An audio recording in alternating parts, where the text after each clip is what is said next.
दर्शकहरू नमस्कार। न्युज 24 को नियमित प्रस्तुति इस्यु अफ डेमा माफ गर्नुहोला, तपाईलाई स्वागत छ। म विकास थपलिया। दर्शकहरू, जहाँ पुग्दैनन् रवि त्यहाँ पुग्छन् कवि। त्यसैले कविहरूले यस्ता यस्ता साहित्यको सृजना गर्छन्, हामी ती साहित्यिक सृजनाबाट लट्ठाउने गर्छौँ हामी पाठकहरू। र कविहरूले यस्ता सृजना गर्छन् र जीवनलाई, यथार्थलाई, संसारलाई यसरी व्याख्या गर्छन् कि हामी त्यही उनीहरूको व्याख्या, उनीहरूको सृजना, उनीहरूको कवित्वबाट प्रभावित हुने गर्छौँ। र त्यस्तै एउटा सशक्त सिद्धहस्त निबन्धकार शङ्कर लामिछानेमा आज हामी केन्द्रित रहनेछौँ। र शङ्कर लामिछानेको बुझाइमा जीवन प्याजको बोक्रा हो अथवा प्याजको गुदी हो। जति त्यसलाई निकाल्दा पनि गुदी फेला पार्न नसके जस्तै जीवन पनि जति हामीले बुझ्न खोज्छौँ त्यति हामी अबुझ हुन्छौँ अथवा हामी त्यसलाई बुझ्न सक्दैनौँ। र जीवन र प्याज बीचको जुन उनले एउटा उदाहरण दिएका छन् त्यो एउटा उदाहरण मात्र हो कि यस्ता साहित्यमा अथवा कविहरूले, निबन्धकारहरूले विभिन्न क्षेत्रमा यस्तै यस्तै खालका सन्दर्भहरूमा कलम चलाउने गर्छन्, जो हामी यस्तै सृजनाबाट मोहित हुन्छौँ, प्रभावित हुन्छौँ र उनीहरूले हामीले समाजको आदर्श पनि ठान्छौँ। हामी शङ्कर लामिछानेमा केन्द्रित रहेर आजको इस्यु अफ द डे गर्दैछौँ। उहाँ वरिष्ठ निबन्धकार हुनुहुन्छ, तर उहाँ अहिले हामी सामु हुनुहुन्न। थोरै बाँचे, थोरै लेखे, तर धेरै दिएर गएका तिनै शङ्कर लामिछानेका विशेषताबारे तयार पारिएको यो रिपोर्ट राख्न चाहन्छौँ। सुरुमा थोरै बाँचे, थोरै लेखे, तर धेरै दिएर गए। नेपाली साहित्यका अलकधारका स्तम्भ मानिएका शङ्कर लामिछानेको सन्दर्भमा यही भन्ने गरिन्छ। नन फिक्सन फाँटलाई नेपाली साहित्यमा उचाइमा पुर्याउने यी स्रष्टाका बारेमा नेपाली साहित्य जगत वास्तवमा ऋणी छ। नेपाली निबन्धमा चेतना प्रवाह शैलीलाई स्थापित गराउने लेखक मानिन्छन् शङ्कर। पश्चिमा साहित्यका आधुनिक लेखक जेम्स जोयसले महाकाव्य युलिसिस मार्फत यो शैलीलाई जसरी स्थापित गर्ने काम गरे, त्यसरी नै लामिछानेले एब्स्ट्र्याक्ट चिन्तन प्याज मार्फत यो चेतन प्रवाह शैलीलाई अङ्कुराउने कार्य गरे नेपाली साहित्यमा। अल्बर्ट कामु र सामुअल बेकेटको विसङ्गतवादसँग अति निकट सम्बन्ध राख्ने लामिछानेका निबन्धहरूले विश्वको परिप्रेक्ष्यमा भिन्न नेपाली स्वाद प्रवाह गरेका छन्। जीवनलाई प्याजको बोक्रासँग तुलना गर्छन्।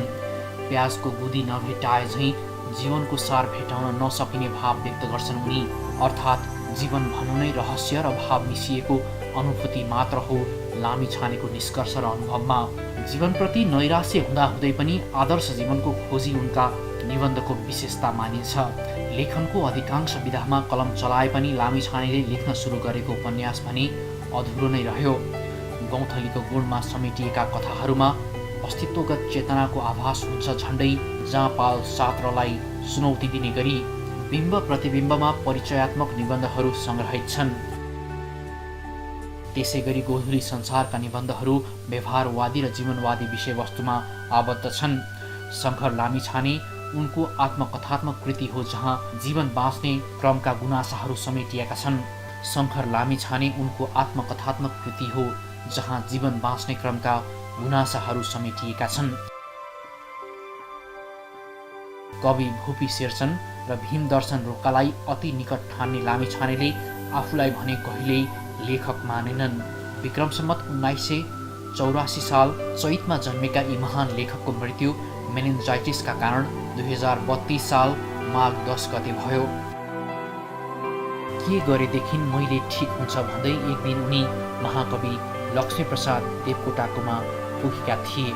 उनी र त्यस दिन महाकवि देवकोटाले repetition of work on the same line has no meaning भनेपछि लामिछाने आफ्नै पृथक बाटो पहिलाउन लागि परेका थिए, जुन बाटोले आज पनि अझ बढी फराकिलो भएर सबै लेखकलाई हिँडाइरहेको छ।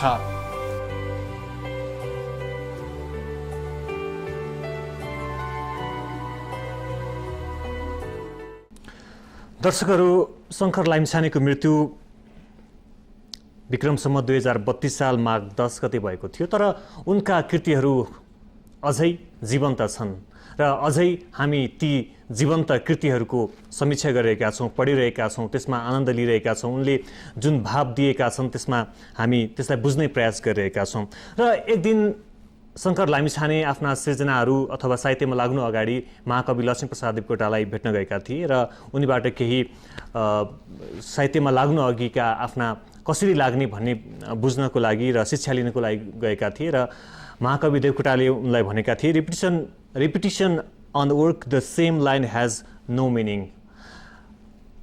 महाकवि देवकोटाले जुन लाइनमा लेखिरहेका थिए त्यही लाइनमा अथवा त्यही शिक्षा अथवा त्यही लाइनको साहित्य यदि तिमी गर्न चाहन्छौ अथवा शङ्कर लामिछानेले गर्न चाहन्थे भने उनले आफ्नो छुट्टै नाम नेपाली साहित्य क्षेत्रमा स्थापित गर्न सक्ने थिएनन् र त्यही शिक्षा पाए उनले र फरक बाटो रोजे र आफ्नो बाटोलाई फराकिलो बनाउँदै आफ्ना कृतिहरूलाई जीवन्त राख्न र चर्चित बनाउनको लागि, अमर बनाउनको लागि उनी सफल बने। र आज हामी शङ्कर लामिछानेमै केन्द्रित रहेर आजको इस्यु अफ द डे गर्नेछौँ। हामीसँग दुईजना साहित्यिक विश्लेषकहरू हुनुहुन्छ, साहित्य क्षेत्रका उहाँहरू पनि साहित्य क्षेत्रमा संलग्न व्यक्तित्वहरू हुनुहुन्छ। उहाँहरू हुनुहुन्छ प्रकाश साइमी जो साहित्यकार हुनुहुन्छ र त्यसै गरी शङ्कर लामिछानेका बारेमा जानकार मध्येका एकजना मुख्य जानकार हुनुहुन्छ र उहाँले शङ्कर लामिछानेका बारेमा धेरै रिसर्चहरू पनि गर्नुभएको छ। त्यसै गरी अर्का हाम्रा पाहुना हुनुहुन्छ दीपक सापकोटा, उहाँ पत्रकार हुनुहुन्छ। पाण्डुलिपि पत्रिका जो मासिक रूपमा प्रकाशन हुने गर्छ र 2 अङ्क यो नयाँ प्रकाशन हो। पाण्डुलिपि साहित्यिक मासिक पत्रिका हो र यो खास गरी साहित्यसँग सम्बन्धित पत्रिका हो। साहित्यका विभिन्न विधाहरू, कथा, कविता, निबन्धहरू पत्रिकामा छापिने गर्छ र यसपटकको यो दोस्रो अङ्कमा पाण्डुलिपि पत्रिकामा खास गरी शङ्कर लामिछानेलाई केन्द्रित गरेर केन्द्रमा राखेर छापिएको छ र यहाँहरू दुवैजनालाई स्वागत गर्न चाहन्छु स्टुडियोमा। र सुरुमा आउन चाहन्छु प्रकाश साइमीज्यूकोमा। शङ्कर लामिछानेले त्यस्तो के गुण लगाए अथवा जादु देखाए कि अहिलेसम्म पनि हामी उनलाई बिर्सन सक्दैनौँ नि? नेपाली साहित्यमा राइटिङ इन पोइट भनेर भन्दा शङ्कर लामिछानेलाई सम्झिनुपर्छ। र हाम्रो देशका लेखकहरू भोकै मरिरहेका बेला, रोयल्टीका लागि लडिरहेका बेला शङ्कर लामिछाने मात्र एउटा यस्तो लेखक थियो जसले रोयल्टीका लागि दाबी मात्र गरेनन्, रोयल्टीका लागि नै लेखे।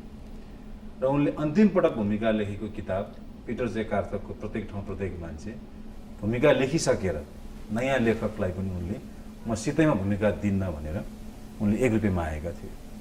र त्यो कन्सेन्स भएको राइटर नेपाली साहित्यमा विरलै छ। त्यसकारण पनि शङ्कर लामिछानेलाई हाम्रा पाठकले बिर्सिन सक्दैनन्, एउटा कुरा। दोस्रो कुरा, शङ्कर लामिछाने एउटा राँधेभू जस्तै हो। उनले नेपाली साहित्यमा धेरै कुराहरूलाई उद्घाटित गरे। आज हामी क्यामेराको कुरा गर्दा वा लाइटको कुरा गर्दा, लेखनमा फ्ल्यासब्याकको कुरा, कटब्याकको कुरा गर्दा धेरैजनाले फिल्म हेरेर वा हलिउड बलिउडको फिल्म हेरेर सिके होलान्, टेलिभिजन हेरेर सिके होलान्। तर शङ्कर लामिछानेले 2009 सालमा नै त्यस्तो किसिमको writing, start, camera, action, rolling जस्तो शब्द प्रयोग गरेर सिनेम्याटिक भिजनमा उनले लेख्न सुरु गरे। मलाई लाग्छ शङ्कर लामिछानेले साँच्चै सिनेमा लेखेको भए नेपाली सिनेमा कस्तो हुन्थ्यो होला। म त्यो अनुभौतिक आनन्द लिन्छु कहिलेकाहीँ। काठमाडौँका केही ठाउँको नाउँ जस्तो थापाथली जहाँ अहिले मण्डाला छ, त्यो ठाउँको नाम माइती घर राखियो। त्यो माइती घर शङ्कर लामिछानेले राखेका हुन्, किनभने त्यहाँ माइती घर भन्ने फिल्मको अफिस थियो र माइती घर भन्ने फिल्मको नामै उनले राखेका थिए। र त्यो धेरै कुराहरू, अब हामी यो सानो कार्यक्रममा उहाँको बारेमा केही प्रोफाइलका कुरा गर्दा यी कुराहरू महत्त्वपूर्ण हुन्। एक, नेपालीमा विज्ञान कथा लेख्ने उहाँ पहिलो राइटर, उहाँले साइन्स फिक्सनमा स्टोरी लेख्नुभयो। र अर्को फ्युचर टेन्समा, भविष्यकालमा उहाँले कथा लेख्नुभयो। त्यो उहाँको ठुलो एउटा एटेम्प जस्तो लाग्छ मलाई। र हामीले बिर्सनै नसकिने र भन्नै पर्ने कुरा के हुन्छ भने देवकोटाको मोरल्ली एउटा डिमाइज भइसकेको बेला 2007 सालपछि उहाँले फेरि देवकोटालाई फेरि रिक्रिसनाइज गर्नुभयो। देवकोटा बारेमा 2टा लेख लेख्नुभयो जुन बिम्ब प्रतिबिम्बमा सङ्ग्रहित छ। यी धेरै कुराले गर्दा शङ्कर लामिछानेलाई सम्झिनुपर्छ। तर यति भन्दा भन्दै पनि पारिजातलाई चिनाउने शङ्कर लामिछाने, शिरीषको फुललाई लेख्न लगाउने शङ्कर लामिछाने बिर्सनै नसकिने नाम हो। उनी आफू त स्थापित भए जो स्थापित भएर पनि गुमनाम हुँदै थिए उनीहरूलाई पनि फेरि पुनर्स्थापित गरिदिए र जो नयाँ साहित्य क्षेत्रमा पाइला राख्दै थिए नयाँ सर्जकहरू उनीहरूलाई पनि स्थापित गरिदिए। यो एकदम च्यालेन्जिङ क्वेसन छ, किनभने नेपालका शासक त्यति बेला राजा महेन्द्र दार्जिलिङ गएका बेला उनलाई 9 लाखे तारा उदाए धरतीको आकाश हाँसेछ भन्ने गीत एउटा इन्द्र कुमार गजमेर भन्नेले मेरो गीत भनेर सुनाइदियो। राजा जस्तो मान्छे त्यो गीत सुनेर मोहित भएर इन्द्र कुमार गजमेरसँग प्रभावित भएर नेपाल फर्क्यो। जब शङ्कर लामिछानेले त्यो गीत इन्द्र कुमार गजमेरले गाएको होइन भनेर लेखेपछि राजाको सेकेन्ड भिजिट जब उसले ज्ञानेन्द्र र वीरेन्द्रलाई त्यहाँ स्कुल भर्ना गर्न गयो त्यो बेला उनले अम्बर गुरुङलाई खोजी निकालेर भेटे। द्याट वाज शङ्कर लामिछाने होइन। नत्र अम्बर गुरुङलाई राजासम्म वा नेपालसम्म चिनाउन सक्ने मान्छे नै शङ्कर लामिछाने हो भन्ने कुरा देखियो।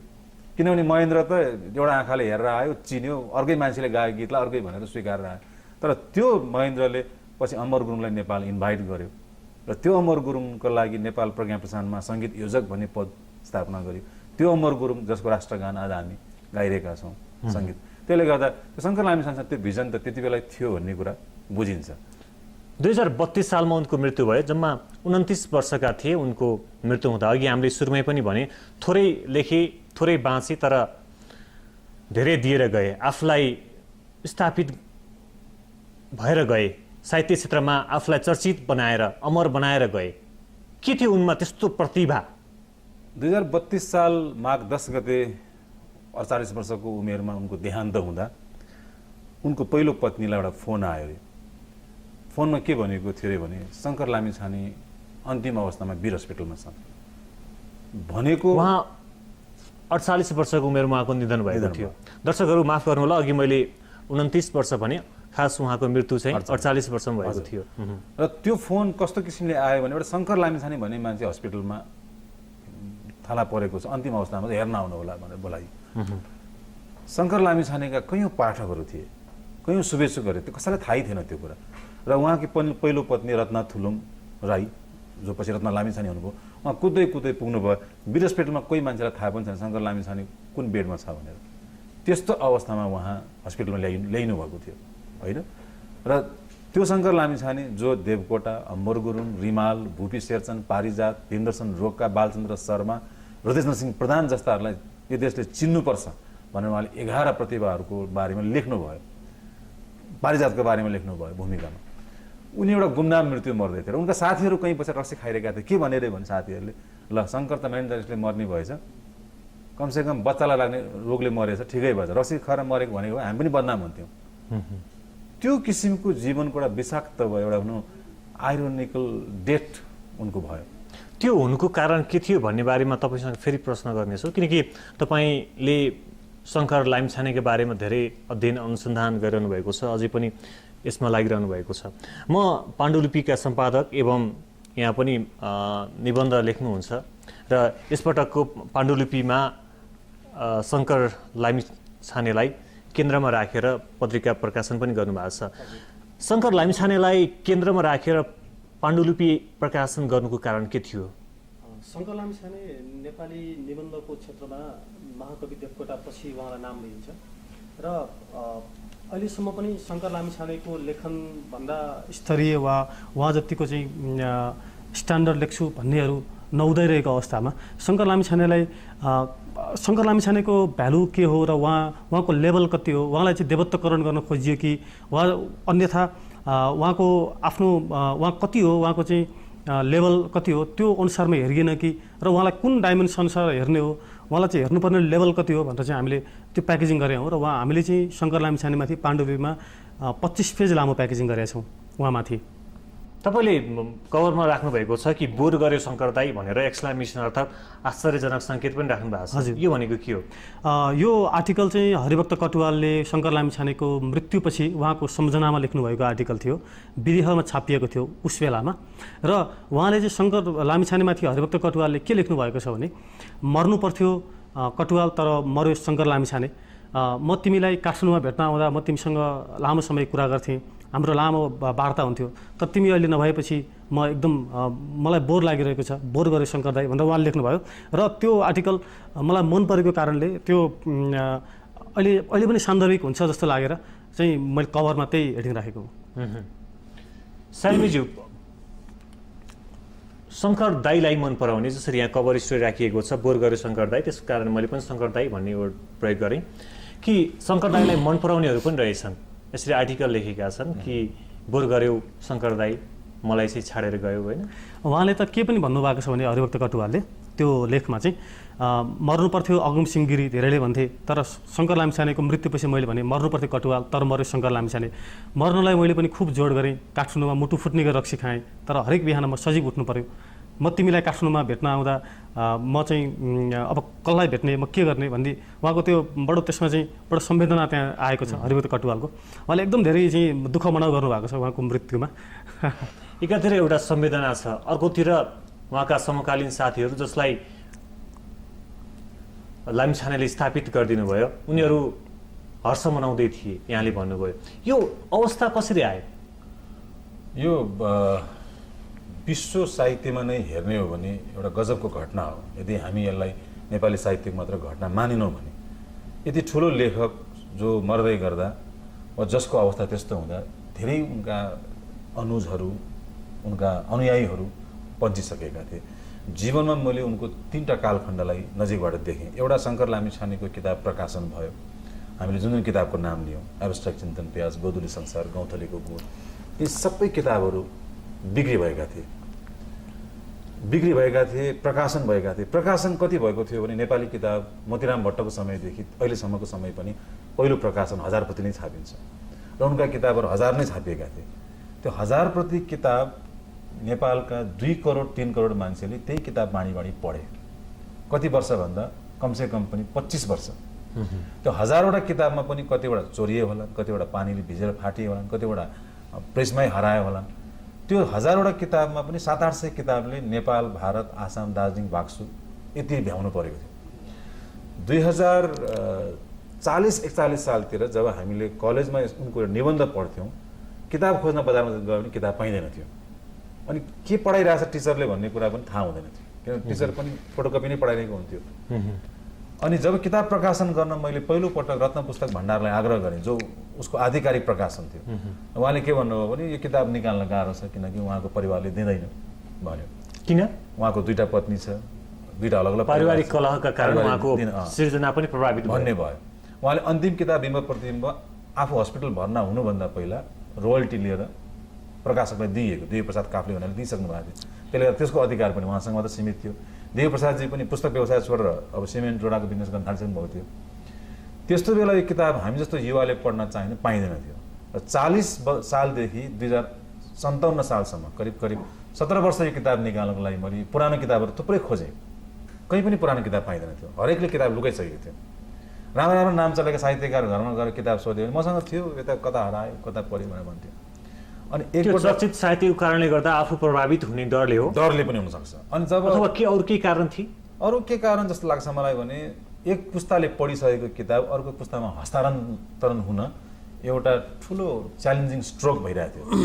अनि यो किताबहरू अब हामीले पढ्न चाह्यौँ भने कसरी पढ्ने भने जब युवाहरूले मलाई प्रश्न गर्न थाले, जब म रेडियोमा कार्यक्रम चलाउन थालेँ, मैले कलेजमा पढाउन थालेँ, यसपछि कुराहरू आएपछि एकजना विद्यार्थीले मलाई के भन्यो भने म कतैबाट किताब खोजेर ल्याउँछु, उसको भनाइमा चोरेर ल्याउँछु भन्ने थियो त्यही बेला। सरले निकाल्नु होला त्यो किताब भन्नु। किताब मैले निकाल्न त सोचेँ, तर किताब मलाई पनि समस्या के भयो, 2टा परिवार फेरि, एउटा सम्बन्ध विच्छेद भइसकेको पत्नीको परिवार, अर्को दुखी परिवार दोस्रो पत्नीको परिवार थियो होइन। अनि दोस्रो पत्नीको पनि आफ्नै समस्या थियो किनभने उहाँ कोही अर्कोसँग सेटल हुनुहुन्थ्यो। अब यो धेरै कानुनी कुराहरू छ किताब निकाल्न, र म 4वटा किताब लिएर घुमिरहेँ। मसँग अझै पनि त्यति बेलासम्म एब्स्ट्र्याक्ट चिन्तन प्याज भन्ने हातमा आइसकेको थिएन। कोहीसँग छ भने हरेक मान्छेलाई म कन्ट्याक्ट गर्थेँ, हरेक मान्छेले मसँग छ भन्थ्यो, माग्ने बेला पनि दिँदैन थियो। र एउटा नेपाल बन्दको दिन एउटा कुनै मित्रले त्यो किताब मलाई बाचा गरेर दिनुभयो। त्यसपछि हामीले त्यो किताब पाउने बित्तिकै फोटोकपी गऱ्यौँ, त्यहाँ टाइप सुरु गऱ्यौँ। र कयौँ ठाउँमा हाम्रो प्रिन्ट मिस्टेक पनि भएको छ किनभने त्यो पुरानो किताबबाट छापिँदाखेरि त्यो किताब जब छापियो, यो नेपालको साहित्यिक इतिहासमा कुनै मदन पुरस्कार पाएको किताब, कुनै चर्चित किताब पाठकको माग हुँदाहुँदै पनि 28 वर्षपछि 30 वर्ष छापिएको यो पहिलो किताब थियो। र हामीले पहिलोपटक चिन्तन प्याज होइन, त्यो र अनि गौँथलीको गुड यसले पहिले मदन पुरस्कार पाइसकेको थियो, त्यसपछि बल्ल तपाईँले छाप्नुभयो। हो, 2024 सालमा मदन पुरस्कार पाइसकेको थियो। हामीले 2057 सालको फागुन चैतको 5 गते उहाँको जन्मदिनमा प्रकाशन गऱ्यौँ। हामीले पहिलोपटक 2000 छाप्यौँ। अनि हामीले कुनै पनि किताब पसलेलाई किताब बेचेनौँ, किनभने उनीहरूलाई दिएपछि रोयल्टी पर्सेन्टेजको कुरा आउँछ, यो कुरा आउँछ।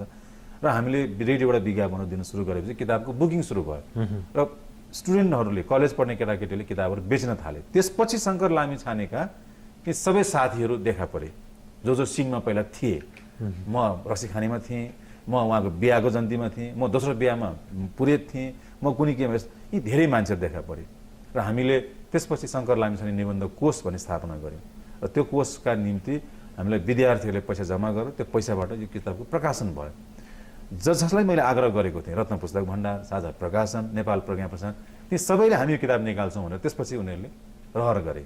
र साझा प्रकाशनले लाखौँ पटक आग्रह गरेपछि, एक किसिमले रोइ कराई गरेपछि नै त्यो किताब निकाल्न दिएको हो। अब साझा प्रकाशन आजकल के भन्छ, देवकोटाको मुनामदनपछि बिक्री हुने किताबमा भुपीको घुम्ने मेचमाथि अन्ध मान्छे र शङ्कर लामिछानेको निबन्ध सङ्ग्रह भने त्यसरी बिक्री हुने किताब थाहा भइकन पनि किन निकालेन होला त त्यति लामो समयसम्म? एउटा नेपाली पाठकप्रति प्रकाशकले न्याय नगरेको देखिन्छ एक कुरा।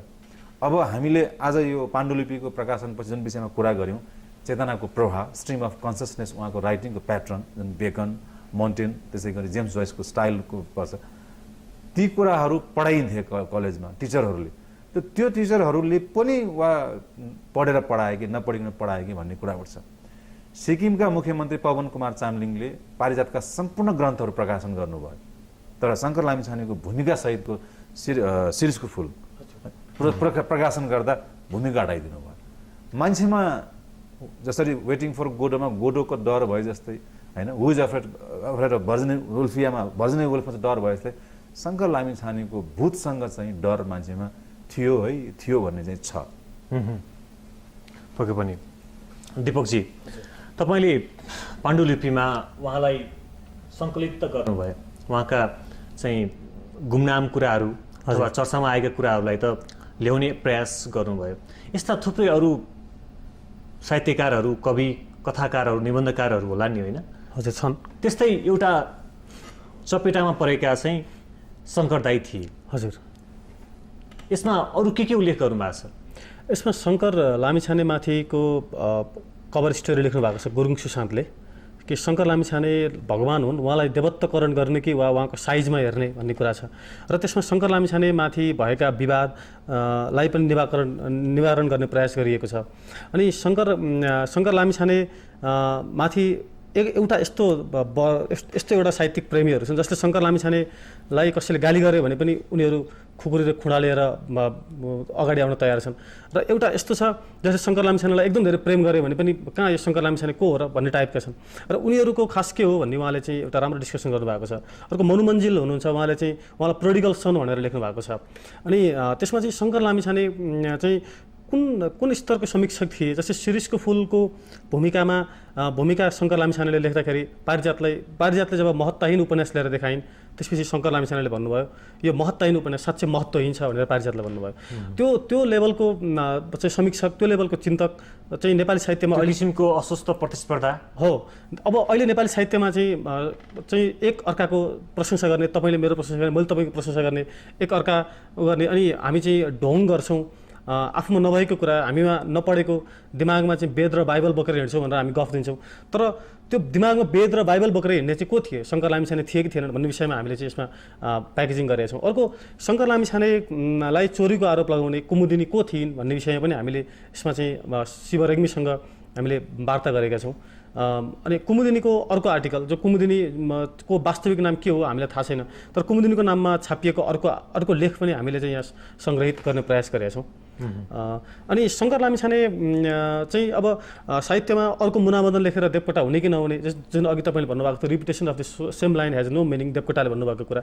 अब देवकोटाले भन्नुभएको कुरा अब हाम्रो पुस्ताले पछ्याउने कि नपछ्याउने, अथवा चाहिँ हामी त्यही शङ्कर लामिछानेलाई लेखिरहने हो कि, वा शङ्कर लामिछाने पछि अब नेपाली निबन्ध सकियो कोही पनि छैन भनेर चाहिँ हामी चुप लागेर बस्ने हो कि, वा चाहिँ अब फेरि हामी चाहिँ अझै डिस्कसन गर्दै अझै अघि बढ्दै जाने हो कि भन्ने विषयमा चाहिँ हामीले यसमा चाहिँ डिस्कस चलाएको मात्रै हो। जति आर्टिकलहरू लेख्नुभयो, जति अन्तर्वार्ताहरू गर्नुभयो यो पत्रिका छाप्ने क्रममा, शङ्कर लामिछानेले केन्द्रित गरेर यो न्युज पेपर बनाउने क्रममा तपाईँलाई चाहिँ के लाग्यो? शङ्कर लामिछाने को रहेछन्? शङ्कर लामिछाने महामानव होइनन्। उनलाई महामानव भनियो, उनलाई चाहिँ उनी एकदम महान होइनन्, उनी महान हुन्, तर उनी महान होइनन्, तर उनका सृजनाहरू साँच्चै महान छन्। सृजनाहरू महान छन्, तर कतिले चाहिँ उहाँलाई महान होइनन् पनि भन्छन्, महान हुन् पनि भन्छन्। जस्तै अघि मैले भर्खरै एउटा आर्टिकल पढेँ, अम्बर गुरुङले लेख्नु भएको, त्यसमा चाहिँ उहाँले शङ्कर लामिछाने महामानव हुन् भनेर लेख्नु भएको थियो। अब शङ्कर लामिछाने महामानव हुन् कि होइनन्, अब मान्छेलाई भगवान बनाउने कि मान्छेलाई देवत्वकरण गर्ने कि नगर्ने, मलाई लाग्छ उनी एकदम साधारण मानिस थिए, तर उनी असाधारण लेखक थिए। उनी असामान्य लेखक थिए। उहाँ आफैले भन्नुभएको छ, म 1000 वर्षपछि जन्मन चाहने लेखक हुँ भनेर उहाँले भन्नुभएको छ। जस्तै प्रकाश दाई यहाँ हुनुहुन्छ, उहाँले मलाई लाग्छ प्रकाश दाईले चाहिँ शङ्कर लामिछाने रिक्रिस्टनाइज गरिदिनु भयो। उहाँले चाहिँ शङ्कर लामिछानेलाई फेरि नेपाली साहित्यमा फेरि उहाँले उभ्याइदिनु भयो र शङ्कर लामिछाने को थिए भनेर उहाँले परिचय गराउनु भयो र यसको श्रेय प्रकाश साहेबी सरलाई जान्छ। अनि हामीले अब हामीले चाहिँ यसमाथि उहाँमाथि जुन डिस्कस गरिरहेका छौँ, यसको अर्थ चाहिँ के हो भने शङ्कर लामिछानेको साइज कति थियो त्यो त्यसमा हेरौँ, अथवा चाहिँ उहाँलाई त्योभन्दा माथि नराखौँ, तलबन्द नराखौँ भन्ने मात्र हाम्रो लक्ष्य हो यसमा चाहिँ। सायमीज्यू, जस्तो उहाँले पनि उल्लेख गर्नुभयो कि शङ्कर लामिछाने त्यो पुस्ताका निबन्धकार थिएनन् जसले यो पुस्ताको निबन्धहरू लेखे, होइन? उनी अघिल्लो पुस्ताका भएर पनि भविष्यको पुस्ताको प्रतिबिम्ब अथवा त्यति बेलाको जे हुनसक्छ, त्यति बेलाको समाज, त्यति बेलाको विज्ञान के हुनसक्छ त्यो दूरदृष्टि राखेर लेखे, होइन? दुईटै कुरा छ यसमा। जस्तो अब देवकोटाले उहाँलाई repetition of the same line has no meaning भनेर जसरी भन्नुभयो, त्यसलाई शङ्कर लामिछानेले पछ्याउनु भएन भन्न पनि मिल्दैन। देवकोटालाई नै पछ्याइरहे, होइन, धेरै पछिसम्म पनि। शङ्कर लामिछाने देवकोटाकै विद्यार्थी थिए। 2006 सालमा उनले जब भेट्न गए, त्यति बेला उनको यो सम्भवतः तेस्रो मिटिङ थियो, होइन? 5 सालमा उहाँले पहिलोपल्ट भेट्नुभयो, 6 सालमा उहाँको विद्यार्थी हुनुहुन्थ्यो। अनि देवकोटा आफैले पनि भन्नुभयो repetition on the same line has no meaning, तर देवकोटा आफैले पनि मुनामदनलाई एक किसिमले रिपिट नै लेख्नु भएको, अर्को एउटा कुनै नेवारी लोकगीतबाट दोहोऱ्याउनु भएको भन्ने कुरा छ। देवकोटा आफै पनि किट्सका राइटरमा सबै कुराहरू आउँछ, यो कुनै पनि राइटर प्रथम हो भन्ने कुरा आउँदैन। अब अहिले हामीले कुरा गर्दै गर्दा शङ्कर लामिछानेको एब्स्ट्राक्ट चिन्तन प्याज छापिसकेर कति वर्षपछि मैले गुलजारको एउटा निबन्ध पढेँ रजनीशमाथि, जीवन प्याज है भन्ने, होइन? अब गुलजारले लेख्नुभयो 2008मा। मैले गुलजारलाई शङ्कर लामिछाने पढिस चोरेर लेखिस् भनेर मुद्दा हाल्न मिलेन। अनि अर्को एउटा नेपाली लेखकले एक दिन के भन्नुभयो भने शङ्कर लामिछानेले यो प्याजको निबन्ध लेख्नुभन्दा धेरै वर्ष पहिला हेर्मन हेस्सेले पनि लेखिसकेको रहेछ प्याज, जीवन प्याज हो भनेर। सबै कुराहरू एउटै टेबलमा अर्डर भएका मेनुबाट सामग्रीहरू हुन्, होइन? अब फ्यान फ्लोइङ हुनु भनेको एउटा स्टारडम नै हो।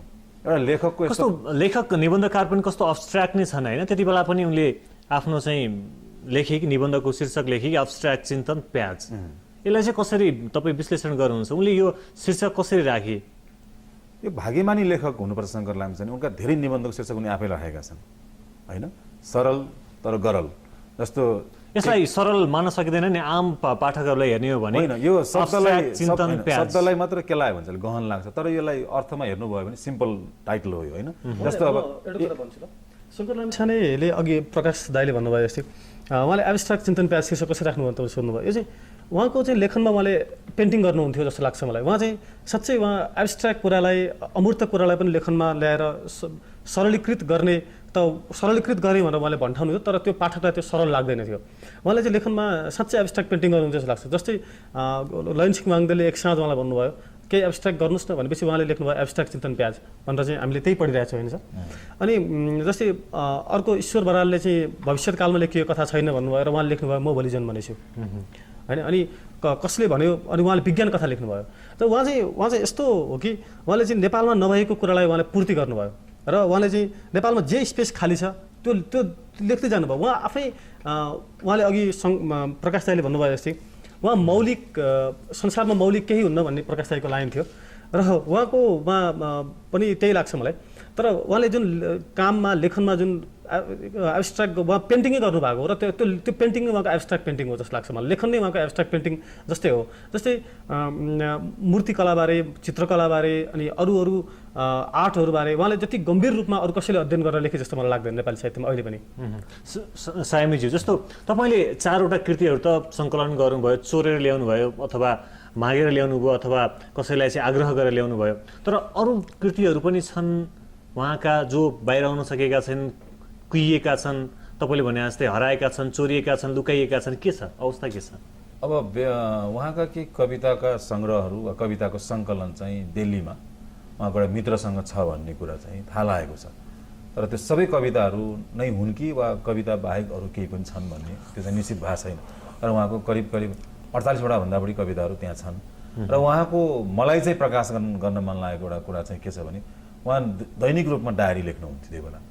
र उहाँको मलाई के डायरीका अंशहरू जुन सार्वजनिक रूपमा पढ्न योग्य हुन्छन् त्यसलाई प्रकाशन गर्न चाहिँ रहर छ होइन। त्यो सम्भवतः उहाँको परिवारले स्वीकृति दियो भने 1-2 वर्षभित्रमा हामी त्यो काम गर्न सक्छौँ। जस्तो उहाँको डायरी राम्रो लेखन छ भन्ने कुरा कहाँबाट देखिन्छ भने उहाँले अमर गुरुङसँग भएको भेट, ग्लेरिया रेस्टुरेन्टमा भएको भेटदेखि लिएर नारायण गोपालको हातमा चिठी पठाएको कुराहरू, यी सबै कुरा पछि निबन्ध लेख्दा डायरीबाटै उहाँले उद्धार गर्नुभएको। यी सबै कारणले उहाँको डायरी एकदम पढ्न योग्य एउटा कृति हुन्छ। जस्तो उहाँले पहिलो पत्नीसँग छुटिसकेपछि दोस्रो पत्नीसँग उहाँले एउटा फिल्म हेर्नुभयो, त्यो फिल्मको नाम आनन्द होइन। त्यो फिल्म उहाँले सेकेन्ड वाइफसँग हेर्दा इन्जोय गर्नु भएन। उहाँ फेरि फर्स्ट वाइफकोमा गएर म तिमीसँग यो फिल्म हेर्न चाहन्छु भनेर उहाँले आग्रह गर्नुभयो। यस्तो कुरा डायरीमा कति ठाउँमा लेख्नुभएको कुरा रहेछ। त्यसले गर्दा परिवारको स्वीकृति पाइयो भने वा सम्भव भयो भने त्यो डायरी चाहिँ प्रकाशन गर्यो भने नेपाली साहित्यलाई लाभ हुन्छ होला भन्ने लाग्छ। अब यहाँ जस्तो अर्को एउटा प्रसङ्ग कुमुदिनीको कुरा आयो। कुमुदिनीको बारेमा मैले सर्वप्रथम कान्तिपुरमा छापेपछि पहिलो प्रतिक्रिया लेख्ने मान्छे चाहिँ कुमुदिनीको पत्र बोकेर आउने गोविन्द प्रसाद शर्मा, उनले कान्तिपुरमा एउटा प्रतिक्रिया पठाए। कुमुदिनीको चिठी मैले बोकेर आएको हुँ, मैले कस्तो गलत काम गरेको रहेछु, कुमुदिनीलाई अहिले पनि पस्ताव छ त्यो चिठी मैले किन लेखेँ भन्ने कुरा आयो त्यति बेला। र उहाँले कुमुदिनीको नाम ठेगाना दिइसकेपछि हामीले उहाँलाई निकै सम्पर्क गर्न खोज्यौँ, उहाँ सम्पर्कमा आउनु भएन। अब विगत केही वर्षदेखि फेरि एउटा नयाँ नाम प्रचारमा आयो भने वासु शशी। हजुर, हामीले पनि त्यही छापेको छौँ शिवरिङसँग वार्ता गरेर। किनभने वासु शशीसँग त्यो कुराकानी बारेमा चाहिँ फेरि अलग्गै एउटा सन्दर्भ छ। किन वासु शशीले पनि उहाँलाई प्रतिक्रिया लेख्नुभएको थियो व्यक्तिगत रूपमा भनेर उहाँ वासु शशी आफैले पनि सकथोक गर्नुपर्छ भन्ने नाटकको बारेमा एउटा उहाँले भूमिका लेखाउन जानुभएको रहेछ। र शङ्कर लामिछानेले त्यति बेला म नाटकबारे भूमिका लेख्न सक्दिनँ भने वासु शशी आफैले नै भन्नुभयो मैले भूमिका लेखाउन सकिनँ। वासु शशी आफै पनि निकै राम्रो अध्येता होइन। नेपालमा जे कृष्ण शङ्कर लामिछाने एउटा नराम्रो बानी वा राम्रो बानी के भने उहाँ कृति मन परेर पनि कहिलेकाहीँ मान्छे मन परेन उहाँले भूमिका लेख्नुहुन्न थियो। त्यस्ता 2-3 जना लेखकको किताब उहाँले फर्काइदिनु भएको छ। अहिलेका चर्चित लेखकहरूको किताब पनि म यो मान्छे पनि चिन्दिनँ, यसको कृति पढेर मलाई फाइदा पनि हुन्न भनेर विष्णु घिमिरे भन्ने मान्छेलाई उहाँले यो किताब लैजानु भनेर फर्काइदिनु भयो। पछि गएर त्यो लेखक ठुलो लेखक हो नेपाली साहित्यमा, तर उहाँले भूमिका लेख्न मान्नु भएन। अब पारिजातको किताबको भूमिका, पारिजातको उपन्यासै यस्तो लेखिनुपर्छ भन्ने कन्सेप्ट उहाँको थियो होइन। जब उहाँ 2018 सालमा घरेलु शिल्प कला केन्द्रको महाप्रबन्धक भएपछि उहाँ पहिलोपल्ट जापान भ्रमण गरेर आएपछि जापानमा उहाँले जुन उपन्यास पढ्नुभयो ओसामा दोजाईको यस्तो उपन्यास नेपाली हुनुपर्छ बहिनी भनेर उहाँले पारिजातलाई आफैले भन्नुभएको थियो। पारिजातको शीर्षको फुलभन्दा पहिला 2टा उपन्यासमा लेखिसक्नु भएको थियो होइन। त्यस्तो कन्सेप्चुलाइज भएको राइटर हो। जस्तो नेपालमा हाइकु थिएन पहिला, उहाँ स्वयं नै जापान गएपछि उहाँले जापानमा बासोको बोकाको हाइकुहरू पढेर त्यो हाइकुलाई प्रकाशन गर्नुभयो। यी धेरै कामहरूको साइमजी यहाँले मलाई लाग्छ रेडियो सगरमाथामा बहस कार्यक्रम पनि चलाउनु भयो होइन शङ्कर लामिछानेको बारेमा। त्यति बेला मैले चाहिँ शङ्कर सप्ताह भनेर उहाँको बारेमा 7 दिनसम्म एउटा शङ्कर बारेमा जान्ने सुन्नेहरूलाई चाहिँ अन्तर्वार्ता गरेँ। कस्तो थियो उत्साह, उहाँप्रति अभिरुचि राख्नेहरूको के थियो? जीवनमा मैले 7वटा फिल्म बनाएँ होइन। हरेक फिल्म बनाउँदा जुन एउटा उत्साह हुन्छ एउटा निर्देशकको रूपमा एउटा ग्लेमर र चमक धमक हुन्छ त्यो नै छिन लाग्यो जब मैले शङ्कर सप्ताह चलाएँ। हरेक दिन हरेक कुनाबाट एउटा मान्छे म शङ्करलाई चिन्छु भनेर फोन आउँथ्यो। हरेक दिन एउटा चुनौती हुन्थ्यो। तपाईँले हिजो प्रसारण गरेको कुरा गलत थियो किनभने उहाँको कान्छी श्रीमती कम दुःख पाउनु भएछ। म त त्यो 7 दिनको दिनमा हरेक दिन चुनौती जस्तो लाग्थ्यो मलाई। किनभने कहिले विष्णु गौतम भन्नेले फोन गर्नुहुन्थ्यो, तपाईँले जेठी मात्र श्रीमती कुरा गर्नुभएको छ, कान्छी श्रीमती कुरा आएको छैन, उहाँ कति पीडामा हुनुहुन्छ। यस्ता कुराहरू धेरै हुन्थे। अनि किताब जब बिक्री भयो, प्रकाशन सुरु गऱ्यौँ हामीलाई विश्वासै थिएन। एयरलाइन्समा काम गर्ने मान्छेले किताब पढ्छन्, एयरपोर्टको ह्याकरमा काम गर्ने इन्जिनियरहरूले किताब मगाउँछन् होइन, कुनै पत्रिका प्रकाशनबाट 5-5वटा किताब बुक हुन्छ। त्यस्तो किसिमको एउटा के भन्छ रिसाइक्लिङ चेन्ज आयो त्यो बेला। त्यो चाहिँ मलाई लाग्छ मृत्यु उपरान्त एउटा लेखकले पाएको एउटा सम्मान हो। अब लेखक जिउँदो भएको भए त्यसको एउटा अर्कै स्वाद हुन्थ्यो होला होइन। अनि जब यो किताब प्रकाशन भएपछि मलाई एकदमै एउटा राम्रो सम्झना के छ भने हाम्रो कार्यालय चाहिँ किताबको प्रकाशनको कार्यालय कोपुण्डलमा थियो। सर्वभक्त किताब किन्न काठमाडौँ आउनुभयो। उहाँको भनाइमा म हवाईजहाजमा आउनु भएको रहेछ, तर म हवाईजहाजमा आउनुभन्दा मलाई महँगो पऱ्यो किताब किन्न आउनु, किन ट्याक्सी लिएर उहाँले त्यो अफिस खोज्न आएँ, उहाँलाई 2 घन्टा लाग्यो होइन। अनि उहाँले मलाई के भन्नु भने मलाई किताब सिधै पनि दिनुपर्छ किनकि म यत्रो खर्च गरेर आएँ भनौँ।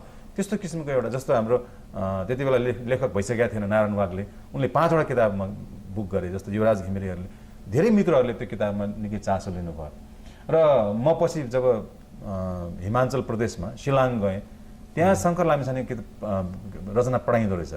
अब यो हामीले बहस गरेको विषयभन्दा फरक कुरा चाहिँ के छ भने शङ्कर लामिछानेको राइटिङको प्याटर्न समालोचकले टिचरले जे जस्तो हेरे पनि पैसा शैलीमा अरू कसैले लेखेको भए पनि उनले लेखनलाई चाहिँ एउटा ग्ल्यामराइज चाहिँ गरेको हो।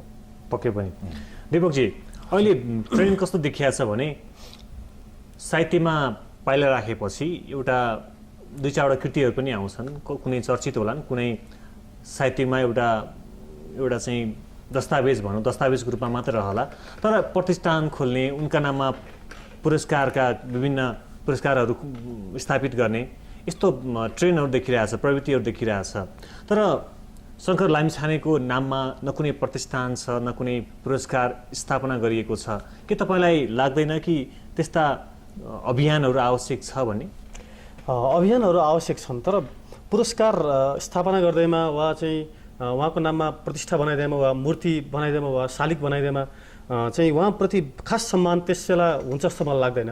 उहाँमाथि त्यस बेला सम्मान हुन्छ जब चाहिँ सबै पाठकले शङ्कर लामिछानेका कृतिहरू पढेर चाहिँ दिमागमा उहाँका छापहरू छोडुन् र लामो समयसम्म ती उहाँले लेख्नुभएका आर्टिकलले लेखहरूले चाहिँ दिमागमा छाप छोड्यो भने मात्र त्यसको खास इज्जत र सम्मान हुन्छ जस्तो लाग्छ मलाई। अब यहाँ चाहिँ पुरस्कार स्थापना गरिन्छ, तर चाहिँ सोर्स फोर्सको आधारमा अनि चाकडी चाप्लुसीको आधारमा पुरस्कार वितरण गरिन्छ भने त्यो त्यस बेलामा शङ्कर लामिछानेको नाममा पुरस्कार वा कोष स्थापना गरेर वा शालिग बनाइएर हामी अझै पनि भन्छौँ कि शङ्कर लामिछानेले जुन शैली प्रतिपादन गरे निबन्ध लेखनमा त्यही पछ्याइरहेका छन् अझै पनि निबन्धकारहरूले भनेर हामी त्यसरी व्याख्या गर्छौँ। यो सही हो? त्यो शैली पछ्याउन सकेका छैनन् अहिलेकाले, किनभने शङ्कर लामिछाने प्रयास गरेका छन्, सकेका छैनन् या चाहेका छैनन्? प्रयास गरेका छन्, सकेका छैनन्, तर त्यो शैली पछ्याउन निकै कठिन छ। किनभने शङ्कर लामिछानेले जे सोचे र त्यो अरूले सोचेकै छैनन् जस्तो लाग्छ मलाई। किनभने उहाँको जस्तो थिङ्किङ, उहाँको जस्तो अध्ययन, उहाँको जस्तो चाहिँ ब्रोड थिङ्क अहिलेका यो पुस्तामा मैले कममा देखाएको छु, छैन भन्न खोजेको होइन, तर कममा देखाएको छु। र शङ्कर लामिछाने मात्र यस्तो मान्छे हो जो चाहिँ साँच्चै इमान्दार मान्छे हो। शङ्कर लामिछानेले इमान्दार होइन भन्नेहरू चाहिँ इमान्दार होइनन् जस्तो मलाई लाग्छ। किनभने उहाँले चाहिँ मैले जब कुमुदिनीले चिठी पत्र पठाइन् तपाईँले नेपाली साहित्यमा चोरेर लेख्नुभयो भन्नुभयो, उहाँले चाहिँ मैले चोरेँ र अबदेखि म लेख्दिनँ भनेर उहाँको स्वीकारेको थियो। उहाँले भन्नुभयो मैले विश्वको महान लेखन शैली र महान इतिहास समेत चोरेको छु, त्यसैले चाहिँ म अबदेखि लेख्दिनँ भनेर उहाँले भन्नुभयो। उहाँ जतिकै इमान्दार लेखक पनि अरू छन् जस्तो मलाई लाग्दैन। र उहाँको शैली यो पुस्ताले पछ्याउनको लागि चाहिँ निकै धेरै अध्ययन गर्नुपर्छ। त्यो अध्ययन चाहिँ अहिले गुगलदेखि लिएर हरेक कुराहरू हामीसँग उनको बारेमा अध्ययन अनुसन्धान र नयाँ आउने पिँढी जो चाहिँ शङ्कर लामिछानेको नामै नसुनेका हुन् तर उनका कृतिहरूलाई चाहिँ प्रमोसन गर्नको लागि पनि त्यस्ता प्रतिष्ठानहरू पुरस्कारहरूको स्थापना गर्नु त आवश्यक होइन? उनी एउटा मूर्धन्य व्यक्तित्व हुन्। 2057 सालमा हामीले शङ्कर लामिछाने निबन्धको स्थापना गरेको कारणै युवा निबन्धकारहरूलाई प्रोत्साहित गर्नलाई उनको नाममा पुरस्कार स्थापना गरिएको र त्यो नेपालमा निबन्ध साहित्यमा सबैभन्दा ठुलो धनराशिको पुरस्कार हो होइन। र यो पहिलो पुरस्कार नै युवाबाट सुरु गरिएको थियो र पहिलो निर्णायक ईश्वर बल्लभ मन्जुलहरू हुनुहुन्थ्यो र पहिलो पुरस्कार हामीले कृष्णचन्द्र सिंह प्रधानलाई दिएका थियौँ वरिष्ठका तर्फ, र युवातर्फ चाहिँ हामीले श्रीओम श्रेष्ठलाई दिएका थियौँ। त्यो पुरस्कार चलि नै रहेको छ। शङ्कर लामिछाने निबन्ध कोष भन्ने एउटा स्थापना भएको छ, प्रतिष्ठान जहाँ चाहिँ अध्ययन अनुसन्धान होस् उनी बारे। शङ्कर लामिछाने प्रतिष्ठान भनेर त छैन, शङ्कर लामिछाने निबन्ध समाज भन्ने छ होइन। उनका नाममा संस्था यस्ता प्रतिष्ठानहरू छन्, अध्ययन केन्द्रहरू छन्। अब चाह्यो भने मान्छेले। र रमाइलो कुरा के छ भने तपाईँ युवा पुस्तामा उनको प्रभाव छ कि छैन भन्ने मलाई लाग्छ युवा पुस्तामा उनको कुप्रभाव चाहिँ बढी छ होइन। शङ्कर लामिछाने टाइपको लेख्ने भन्ने चाहिँ छ तर शङ्कर लामिछाने जस्तो लेख्ने चाहिँ होइन। अब म गिलासबाट आकाश हेरिरहेछु, कफी निलो कफी आकाश बनिरहेछ, खोलामा अहिले बिथोबन बजिरहेछ, यस्तै लेख्यो शङ्कर लामिछाने भयो। तर दाइ मलाई के लाग्छ भने शङ्कर लामिछानेलाई युवाहरूले जुन पछ्याउन चाहिरहेका छन् नि, म पनि पछ्याउन चाहँला। मेरो पहिलो निबन्ध सङ्ग्रह लोकेसन पढ्दाखेरि मलाई कतिले चाहिँ कुमार नगरकोटीको शैलीमा यसमा हाबी भयो भने, अनि कतिले चाहिँ शङ्कर लामिछानेको शैली यसले ल्याउन खोजेको, म कुनै पनि शैली ल्याउन खोजेको होइन, त्यो शैली ल्याउन खोजेर सकिन्न क्या। होइन, शैली त एडप्ट गर्ने कुरा होइन, शैलीलाई नकल मात्र गर्ने हो, तर पछि त राइटिङ प्याटर्न आफै बनाउने हो। अनि हामी करिब अन्तिममा छौँ। तपाईँहरू दुवैजनाबाट खास गरी निबन्धकार शङ्कर लामिछानेले सिर्जना गरेका केही त्यस्ता पोइन्ट्सहरू तपाईँहरू दिन सक्नुहुन्छ? मेरो दिमागमा हजारौँ छन् होइन। जस्तो त्रिभुवन विश्वविद्यालय, हजारौँ त हामी सबैले भ्याउँदैन। त्रिभुवन विश्वविद्यालयको जुन मोनोग्राम बनाउनु भयो त्यो शङ्कर लामिछानेको कन्सेप्ट थियो, त्यसमा उहाँले सिमिक रङ प्रयोग गर्नुभयो होइन। नेपालमा जब पहिलोपटक विज्ञापन लेखिने चलन सुरु भयो शङ्कर लामिछानेले त्यसलाई शैलीबद्ध गर्नुभयो। काठमाडौँको एउटा चर्चित सिनेमा हल विश्वज्योतिको नाम देवकोटाले राख्नुभयो, जय नेपालको नाम शङ्कर लामिछाने राख्नुभयो। यस्ता धेरै कामहरू उहाँले गरेका छन्। म केही शब्दहरू केही परिच्छेदहरू चाहिँ शङ्कर लामिछानेको यहाँबाट सुन्न चाहेँ। मलाई एउटा भन्छु, शङ्कर लामिछानेको हामीले निबन्ध छापेका छौँ। यसमा त्यो निबन्ध एकदम विवादास्पद निबन्ध छ। महामुद्रा भन्ने 2023 सालमा नेपाल ललित कला प्रज्ञा प्रतिष्ठानको नाथाले छापेको निबन्ध। त्यसमा उहाँले एउटा लाइन लेख्नु भएको छ। त्यो चाहिँ उसमा के लेख्नु भएको छ भने, तत्त्वयोग प्राप्त गर्ने सबैभन्दा सहज उपाय आफ्नो बहिनी र आफ्नो जन्मदिने आमासँग यौन सम्बन्ध गर्नुपर्छ भनेर उहाँले लेख्नु भएको छ। र त्यो कुरा पारिजातको बिम्ब प्रतिबिम्बमा पारिजातमाथि लेख्दाखेरि उहाँले कोट गर्नुभएको छ। मलाई यति अब उहाँको केही कुराहरू अरू पनि याद हुन सक्छ। यसमा उहाँले चाहिँ तत्त्वयोग प्राप्त गर्ने तरिका, जस्तै उहाँको बुद्धिज्ममाथि थियो उहाँको निबन्ध, बुद्धिज्म र स्कल्पचरमाथि थियो, नेपाली मूर्तिकलामाथि थियो, र उहाँले 2000 वर्ष अगाडिको बुद्धले तपस्या गरेको स्थलको कल्पना गर्नुभएको थियो। र यहाँ तत्त्वयोग कसरी प्राप्त गर्ने भनेर चाहिँ उहाँले त्यसमा लेख्नु भएको छ। मैले भर्खर त्यही पढेको हुनाले मलाई त्यो चाहिँ अहिलेको धेरै पाठकलाई यो निबन्ध बारेमा थाहा छैन। जस्तो यो प्याज चाहिँ निकै चर्चित भयो उहाँको, त्यस्ता अरू कुनै लाग्छ उहाँको ठुलो निबन्ध अन्तिममा थियो, एक महान स्वीकारोक्ति भन्ने। एक महान स्वीकार। जब उहाँलाई चोरीको आरोप लागेपछि नेपाली साहित्यमा त्यत्रो हिम्मत गर्ने साहित्यकार न मदनमणि भए, न बाङदेल भए, न रमेश विकल भए। चोरीको आरोप सबैलाई लागेको छ, देवकोटाले पनि लागेको छ, तर उहाँले स्वीकार्नु भयो होइन। र एक पङ्क्ति मलाई साह्रै मनपर्छ त्यो उहाँको त्यो पत्रबाट। त्यो मलाई लाग्छ ठुलो निबन्ध हो, बाँच्नु जस्तो जीवनमा ठुलो काम केही रहेनछ होइन। र हामी हरेक दिन अहिले म तपाईँसँग अन्तरा दिन आइरहेको छु, मलाई घरदेखि यहाँसम्म आउन कति गाह्रो भयो, त्यो म शङ्कर लामिछाने सम्झेँ त्यति बेला होइन। बाँच्नु जस्तो जीवनमा ठुलो काम केही रहेनछ। अन्त्यमा शङ्कर लामिछानेको नाममा के भन्नुहुन्छ? शङ्कर लामिछानेलाई पढुन्, शङ्कर लामिछानेलाई बुझुन्, र सबैभन्दा फिगरेटिभ कुरा के भने शङ्कर लामिछानेलाई लेखकको रूपमा मात्र हेरौँ होइन, लार्जर देन लाइफको रूपमा नहेरौँ। पक्कै पनि। यहाँलाई शङ्कर लामिछानेको बारेमा के भन्नु? मलाई लाग्छ शङ्कर लामिछानेलाई हामीले जुन स्तरमा हेर्नुपर्ने थियो, उहाँको साइज जति हो त्यतिमै हेरौँ, र उहाँ जतिको इमान्दार लेखक नेपाली साहित्यमा कम नै भेटिन्छन्, म त्यति भन्न चाहन्छु। र यहाँ दुवैजना हाम्रो स्टुडियोमा आइदिनु भयो र शङ्कर लामिछानेको बारेमा यति धेरै जानकारी, तर हाम्रो समय कारणले अझै हामीले धेरै जान्नुपर्ने थियो, धेरै थियो उहाँका बारेमा, त्यो अझै समयको कारणले हामी प्रस्तुत गर्न सकेनौँ। र यहाँहरू स्टुडियोसम्म आइदिनु भयो, यहाँलाई धेरै धेरै धन्यवाद। मलाई लाग्छ यो टेलिभिजनले शङ्कर लामिछानेको लागि दिएको यो समय एउटा प्रज्ञा प्रसादले दिएको समयभन्दा पनि महत्त्वपूर्ण हो। यहाँहरूको टेलिभिजनलाई पनि हार्दिक धन्यवाद। पक्कै पनि धन्यवाद। र दर्शकहरू, प्याजलाई जीवनसँग तुलना गर्ने, प्याजको बोक्रा गुदी जस्तै जीवन हो, त्यसको चाहिँ कुनै जति हामी त्यसलाई निकाल्छौँ, प्याजको बोक्रा निकाल्छौँ, हामी चाहिँ त्यसको गुदी पहिल्याउने प्रयास गर्छौँ, त्यस्तै जीवन पनि एउटा रहस्य हो। हामी यसलाई जति बुझ्न खोज्छौँ त्यति नै रहस्यमय हामी डुब्छौँ।